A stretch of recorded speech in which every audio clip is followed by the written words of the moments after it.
Di tengah gencarnya program vaksinasi COVID-19 untuk masyarakat, ternyata hewan peliharaan di Banyuasin juga ikut divaksinasi rabies yang diserbu oleh warga pemilik dari hewan peliharaan.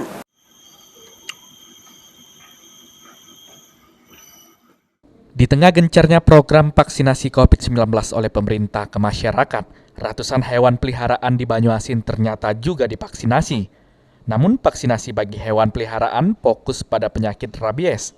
Vaksinasi rabies gratis ini bertepatan dengan peringatan Hari Rabies Dunia, sehingga setiap tahun Disbunak selalu melakukan vaksinasi gratis untuk hewan seperti kucing, anjing, dan monyet.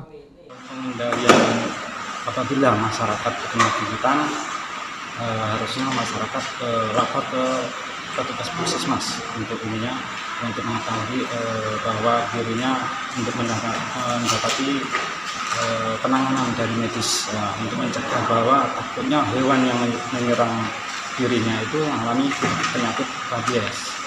Sedangkan untuk hewannya jangan dibunuh. Kalau bisa dia ditangkap untuk dikandangkan untuk masa observasi selama 15-20 hari. Untuk mengetahui bahwa hewan itu menderita penyakit rabies. Jika hewan itu dalam observasi selama 15 atau 25 hari itu dia mati, bahwa itu menandakan bahwa positif rabies, dan untuk penderita bisa dilakukan pengobatan lebih lanjut karena ada beberapa tahap pengobatan untuk manusianya.